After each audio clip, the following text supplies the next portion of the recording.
네, 안녕하세요. 10월 9일 새벽 기도 시작하겠습니다.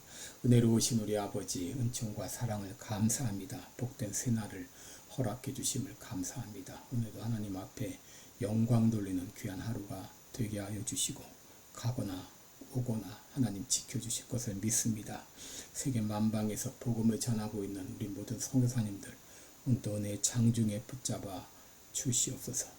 하나님 아버지 또 이 나라를 지켜주시고 미국을 지켜주시고 특별히 11월 올해 있을 대통령 선거에 주님이 역사해 주셔서 악한 세력들이 일체 선동하지 않도록 작동하지 않도록 하나님 막아주시며 공명정대하게 선거가 치러지게 하시고 하나님이 기뻐하는 일꾼이 선출될 수 있도록 주님 인도해 주실 것을 믿습니다.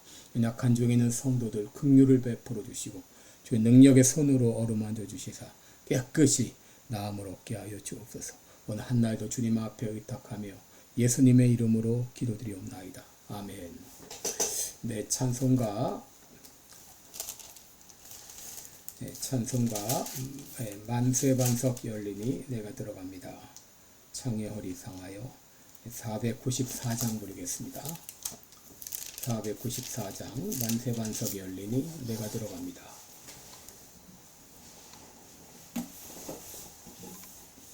예전 찬송가는 188장입니다.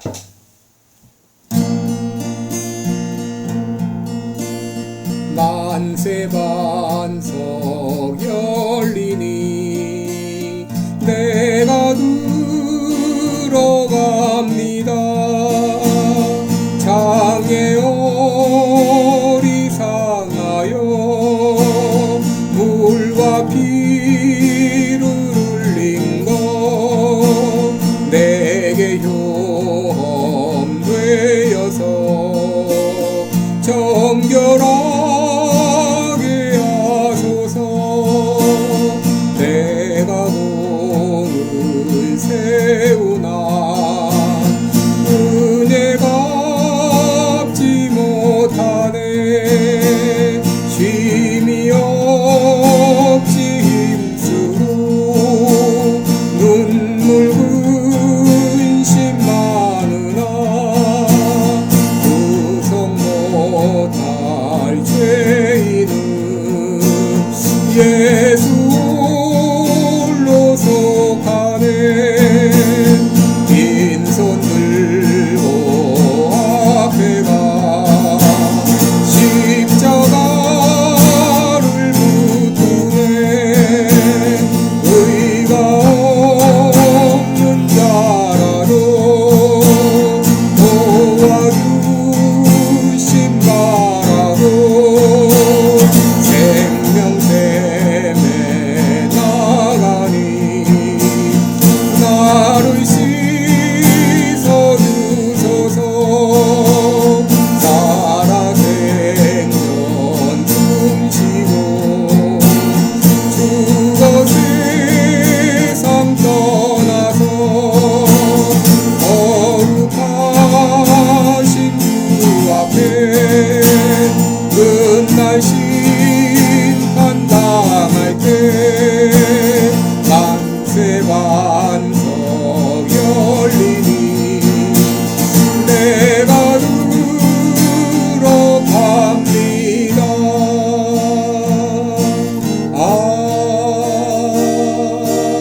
아멘. 아멘. 네, 우리 오늘은 마태복음 23장 13절부터 24절까지 보겠습니다. 마태복음 23장 13절로 24절까지입니다. 제가 봉독해 드립니다. 화 있을진저 외식하는 서기관들과 바리새인들이여 너희는 천국문을 사람들 앞에서 닫고 너희도 들어가지 않고 들어가려 하는 자도 들어가지 못하게 하는도다. 화 있을진저 외식하는 서기관들과 바리새인들이여 너희는 교인 하나를 얻기 위하여 바다와 육지를 두루 다니다가 생기면 너희보다 배나 더 지옥 자식이 되게 하는도다. 화 있을진저 소경된 인도자여 너희가 말하되 누구든지 성전으로 맹세하면 아무 일 없거니와 성전에 금으로 맹세하면 지킬지라 하는도다. 우맹이여 소경들이여 어느 것이 크뇨 그 금이냐 금을 거룩하게 하는 성전이냐. 너희가 또 이르되 누구든지 제단으로 맹세하면 아무 일 없거니와 그 위에 있는 예물로 맹세하면 지킬지라 하는도다. 소경들이여 어느 것이 크뇨 그 예물이냐 예물을 거룩하게 하는 제단이냐. 그러므로 제단으로 맹세하는 자는 제단과 그 위에 있는 모든 것으로 맹세하며 또 성전으로 맹세하는 자는 성전과 그 안에 계신 이로 맹세하며 또 하늘로 맹세하는 자는 하나님의 보좌와 그 위에 앉으신 이로 맹세함이로다. 화 있을진저 외식하는 서기관들과 바리새인들이여 너희가 박하와 회향과 근치의 11조는 드리되 율법에 더 중한 바 의와 인과 신은 버렸도다. 그러나 이것도 행하고 저것도 버리지 말아야 할지니라. 소경된 인도자여 하루살이는 걸러내고 약대는 삼키는도다. 아멘. 네, 우리 오늘은 어느 것이 크뇨 이런 제목으로 함께 말씀을 나누겠습니다. 여러분, 이 땅의 모든 것은 형식과 내면으로 구성되어 있죠. 내면은 실질적인 내용이고 외면은 이 실체를 담는 그릇이라 이렇게 말할 수 있습니다. 여러분, 이 둘은 모두 필요합니다. 왜냐하면 내면이 없는 외형은 있을 수 없고 내면은 외형으로 표현되어야 하기 때문입니다. 예를 들어서 사랑하는 마음은 하나의 내면입니다. 그런데 그 내면이 표현되지 않으면 그 내면을 알 수가 없죠. 여러분, 이처럼 내면과 이 외형은 상호 보합적인 그런 관계입니다. 그럼에도 우리가 어느 것이 더 중요한가라고 묻는다면 우리는 내면이 더 중요합니다라고 말할 것입니다. 왜냐하면 내면은 변하지 않는 어떤 원리를 담고 있지만 외면은 시대와 상황에 따라 달라질 수 있기 때문입니다. 오늘 본문은 신약성경 가운데 무서운 책망의 내용을 담고 있습니다. 에티로아버스는 오늘 구절을 들어서 말하기를 이는 예수님의 진노의 천둥이다 그렇게 표현을 했습니다. 여러분, 신약성경에서 이곳처럼 강하게 책망하는 말씀은 없을 것입니다. 예수님은 외식하는 서기관들과 바리새인들을 향하여 화 있을진저 7번 말씀하시면서 그들을 강하게 책망하셨습니다. 여러분, 화 있을진저라는 말은 이제 헬라어로는 우아이라는 말입니다. 우아이. 영어로는 워이라는데 여러분 비슷하게 발음이 됩니다. 바로 이 우아이라고 하는 말은 진노와 책망의 말이고 그 다음에 분노의 말입니다. 오늘 본문에는 외식하는 자라는 말이 반복해서 나타나는데 외식한다 이 말은 이 가면을 썼다 그런 말입니다. 여러분, 예전 배우들은 연극할 때 자신의 정체를 숨기기 위해서 가면을 쓰고 그리고 다른 사람 행세를 했는데 여러분, 가면을 쓰고 연기하는 배우는 본래 자기 모습이 아니죠. 마치 가면을 쓴 사람처럼 연기할 뿐입니다. 그런 의미에서 자기를 숨기고 겉으로만 그런 척하는 사람들을 가리켜서 위선자라 그렇게 불렀습니다. 여러분, 바리새인들은 옷에 경문을 달고 옷수를 꾸미고 규칙과 규례를 소상하게 지키면서 경건한 척했지만 내면은 악으로 가득 차 있었습니다. 오늘 예수님은 서기관들과 바리새인들을 그 외식을 신랄하게 비판합니다.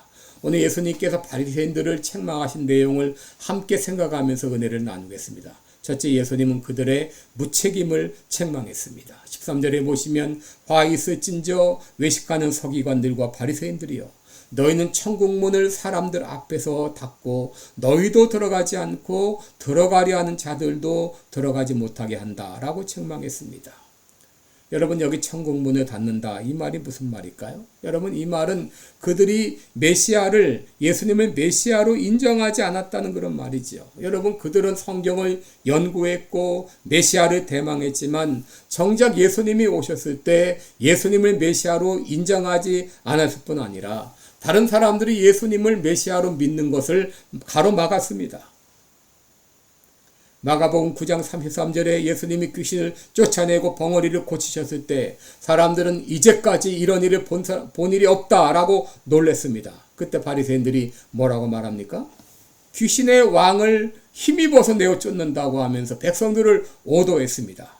마태복음 12장 23절에도 예수님께서 귀신 들려 눈 멀고 벙어리 된 자를 고치셨을 때 무리들은 이가 바로 예수님이 다윗의 왕이 아닌가 이렇게 놀랐습니다. 이때 바리새인들은 이가 귀신의 왕 바알세불을 힘입지 않고는 귀신을 내어쫓지 못한다고 몰아붙였습니다.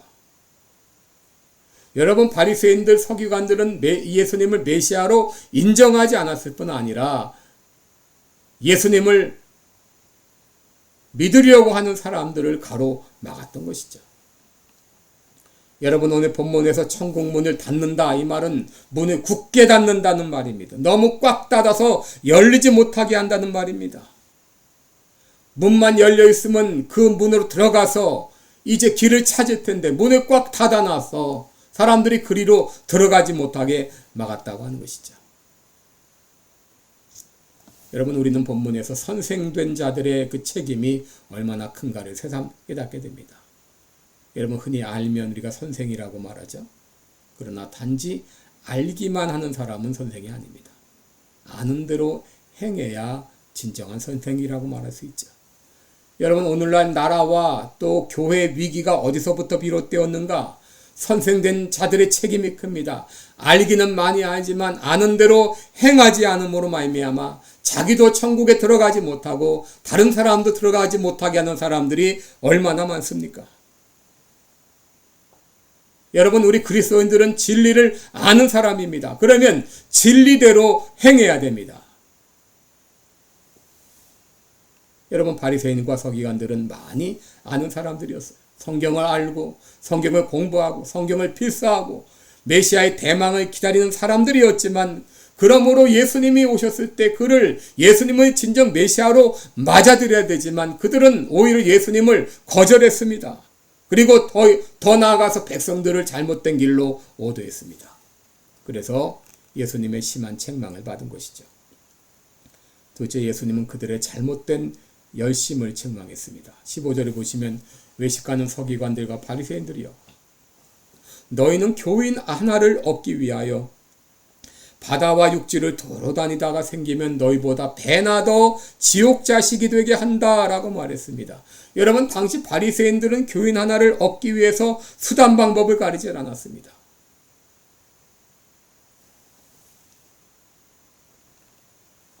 그런데 그들을 통해서 유대교에 들어온 많은 사람들이 있습니다. 많은 사람들이 이 유대교로 개종을 했습니다. 그런데 이 바리새인들의 잘못 오도함으로 말미암아 바리새인의 형식과 악을 회개하지 않고 오히려 바리새인의 위선까지 배워가지고 유대교를 들어왔지만 오히려 지옥의 자식이 되게 했다고 하는 것이죠. 이 바리새인들은 이방인들을 하나님 앞으로 인도하기보다도 자기의 교리와 오히려 바리새주의로 인도했던 것이죠. 이들의 지나친 열심이 오히려 악을 조장했던 것입니다. 여러분, 우리가 늘 조심해야 될 것이 교회나 교파를 소개하면서 오히려 사람들로 하나님으로부터 멀어지게 한다고 하는 것입니다. 예수님을 소개한다고 하면서 자기 교회 혹은 자기 교파를 너무 강조하다 보니까 오히려 그것이 하나님 앞에 나가는데 방해가 되게 할 때가 많다는 것이죠. 여러분, 종종 설교자도 설교를 마친 다음에 설교 잘하더라, 설교가 은혜가 있더라 하면서 여러분 설교자를 높일 때가 많아요. 하나님을 높이는 것이 아니라 설교자가 높아지면 안 됩니다. 이 바리새인들은 하나님보다 자기 이름과 자기 교파를 높였습니다. 그래서 예수님의 준엄한 책망을 받았어요. 셋째로 예수님은 그들의 위선을 책망했습니다. 16절 보시면 화 있을진저 소경된 인도자여, 너희가 말하되 누구든지 성전으로 맹세하면 아무 일 없거니와 성전에 금으로 맹세하면 지킬지라 하는도다. 우맹이여 소경들이여, 어느 것이 크뇨? 금이냐 금을 거룩하게 하는 성전이냐 하면서 맹렬히 책망했죠. 여러분, 이들이 비난받은 이유는 거룩의 껍데기를 가지고 거룩한 척 가장했기 때문입니다. 여러분, 그들은 맹세하였더라도 성전으로 맹세하면 구속력이 있지만 성전의 금으로 맹세하면 구속력이 없었습니다. 제단 위에 제물로 맹세하면 구속력이 있지만 제단으로 맹세하면 구속력이 없었습니다. 그들은 당시 약속을 하면서도 지켜야 될 약속이 있고 지키지 않아도 될 약속으로 그렇게 구분을 했습니다. 예수님은 그들의 부정직을 책망한 것이죠. 여러분, 그리스도인들은 하나님의 이름을 언급하든 언급하지 않든 어떤 약속이든 신실하게 지켜야 될 의무가 있는 것이죠. 예수님은 바로 그들의 부정직과 무책임을 책망한 것입니다. 마지막으로 예수님은 그들의 가치관 전도된 가치관에 대해 책망했습니다. 25절 보시면 화 있을진저 외식하는 서기관들과 바리새인들이여 너희가 박하와 회향과 근치에 11조는 들이되 율법에 더 중한 바 의와 인과 신은 버렸도다. 그러나 이것도 행하고 저것도 버리지 말아야 할 것이나 라고 했습니다. 이런 바리새인들은 당시 사소한 문제에 대해서는 철저한 반면에 중요한 문제는 소홀히 여기는 죄를 저질렀습니다. 여러분, 여기 이 박하, 회양, 근치가 나오는데 이것들은 음식을 향기롭게 하는 이런 조미료 같은 채소들입니다. 이건 아주 적은 양만 수확하는데 그들은 이곳에서는 적은 양의 수확을 철저하게 11조를 드렸습니다. 그들이 율법의 세목을 지키는 데 있어서 철저하게 지켰습니다. 그런데 문제는 더 중한 바 의와 인과 신은 버렸다고 하는 것이죠. 율법의 근본적인 정신은 망각한 채, 저버린 채 율법의 외형을 지키기에만 급급했던 것이죠. 여러분, 하나님께서 11조를 드리라고 했던 그 이유가 무엇이죠? 그것은 10분의 10 전체가 하나님으로부터 왔음을 깨닫게 하기 위함입니다. 10분의 1을 드리면서 모든 것이 하나님께로부터 왔습니다 하는 감사하는 마음으로 10의 1을 하나님께 드리라고 하는 거죠. 10의 1만 하나님의 것이고 나머지 10의 9는 내 것이다, 이것이 아닙니다. 모든 것이 하나님의 것입니다. 그러므로 우리 10의 1을 드리면서 모든 것이 하나님의 것입니다 하는 마음으로 드려야 됩니다. 11조만 드리고 나는 할 일 다 했다고 생각하고 나머지는 내 마음대로 써라, 그런 말이 아닙니다. 여러분, 그렇다면 이것은 율법의 근본 정신을 망각한 것이죠. 여러분, 우리가 예배 드릴 때도 주일날 예배당에 나와서 예배 드릴 때 하나님께 대한 감사와 기쁨의 마음이 없이 그저 의무적으로 나와 앉아 있다면 이건 역시 율법의 근본 정신을 망각한 것이죠. 그러기에 예수님은 그들을 향해서 소경된 인도자여 하루살이는 걸러내고 약대는 삼킨다고 책망했던 것이죠. 하루살이와 같이 사소한 규칙에는 철저하지만 약대와 같이 율법의 근본적이고 중요한 정신은 잃어버렸다고 하는 것입니다. 오늘 예수님께서 바리새인들을 책망하신 이유는 그들의 위선 때문입니다. 그들은 믿음이 없으면서도 있는 척했습니다. 거룩하지 않으면서도 거룩한 척했습니다. 그들의 열심은 잘못된 열심이었습니다. 그들은 사람들을 하나님께로 인도하는 것이 아니라 자기 교파 사람들로 만들었습니다. 그들은 경건의 모양은 있었지만 거룩함은 없었습니다. 하루살이는 걸러냈지만 약대는 삼켰습니다. 예수님은 그들의 위선을 책망하신 것입니다. 미가서 6장 8절에 이렇게 예수님 하나님 말씀하십니다. 여호와께서 내게 구하시는 것이 무엇이냐? 오직 공의를 행하며 인자를 사랑하며 겸손히 내 하나님과 함께 행하는 것이 아니냐라고 했습니다. 여러분, 하나님이 원하시는 것은 율법의 외형적인 준수가 아닙니다. 마음으로부터의 율법 준수였습니다. 하나님이 원하시는 것은 거룩의 껍데기가 아니라 참다운 거룩을 원하셨습니다. 그러므로 여러분, 그리스도인들은 껍데기가 아닌 진정한 거룩자가 되어야 됩니다. 여러분, 우리들은 자칫하면 우리 모두 위선의 나락으로 빠질 수밖에 없는 연약한 존재입니다. 우리가 바리새인보다 더 잘난 거 아무것도 없습니다. 우리도 그들과 똑같이 위선을 행할 수밖에 없는 연약한 존재입니다. 그러므로 우리는 날마다 예수님을 바라보며 성령님의 도우심을 구하며 살아야 되겠습니다. 여러분, 오늘 아침 이렇게 고백하시기 바랍니다. 빈손 들고 앞에가 십자가를 붙드네. 의가 없는 자라도 도와주신 바라고 생명샘에 나가니 나를 내 마음을 씻어주소서. 오늘 그렇게 기도하시면서 참다운 거룩자가 되기 원합니다. 기도하시기 바랍니다. 기도하겠습니다. 은혜로우신 우리 아버지, 예수님은 참으로 준엄하게 바리새인과 서기관들을 책망하셨습니다. 그들의 위선을 책망하셨습니다. 우리도 하나님을 의지하지 않고 교만하면 우리도 바리새인처럼 서기관처럼 위선자가 될 수밖에 없습니다. 그러기에 오늘 다시 한번 주님 앞에 두 손 들고 십자가 붙들며 나아갑니다. 의가 없는 자라도 주님 도와주신 바라며 나왔사오니 도와주시옵소서. 예수님의 이름으로 기도드리옵나이다. 아멘. 네, 여러분 복된 하루 되시기 바랍니다. 네, 어제는 컴퓨터가 조금 작동이 안 돼서 동영상을 만들지 못했습니다. 여러분 양해해 주시기 바랍니다. 여러분 사랑하고 축복합니다. 고맙습니다.